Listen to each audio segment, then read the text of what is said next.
ఒక్కసారి ఇటు చూడండి ప్రియులారా, ఏముందండి మా జీవితంలో. ఎన్నోసార్లు దైవజనుడు చెప్పాడు, చచ్చిపోదాం అనుకున్నాడు. ఆ మాట విన్నప్పుడు నా గుండె తరుక్కుపోతుంది. నా పిల్లల్ని పెంచలేను కనుక ఎవరికైనా దత్తత ఇచ్చేద్దామనేది. ఏ స్థితి అండి అది? ఎక్కడో పెంట కుప్పల మీద పడిన స్థితే నా స్థితి అండి.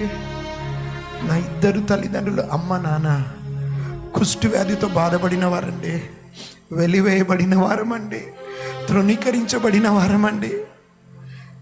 ఈరోజు ప్రభు చేతిలో వాడబడడానికి కారణం ఏంటో తెలుసా? మొదటి ఆయన కృప అయితే ప్రియులారా, రెండవది ఆ పరమ కుమ్మరి చేతిలో జీవితాలను అప్పగించుకున్నామండి. చావైనా బ్రతుకైనా నీతోనేనయ్యా, నీకోసమేనయ్యా, ఇంతే ఇంతే, ఇంకేం లేదు. దైవజనుడు రాసినటువంటి పాట పాడాలని కోరుతున్నాను.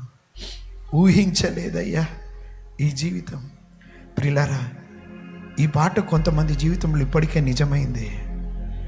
దేవుడు ఈరోజు జరిగిస్తున్న కార్యం ఈ పాట మీరు పాడబోతున్నారు రాబోయే రోజుల్లో. ఊహించలేదు ప్రభా, ఈ కూడికలకు వెళ్ళినప్పుడు నా స్థితి ఇది, ఇదిగో ఎక్కడ నిలబెట్టావయ్యా.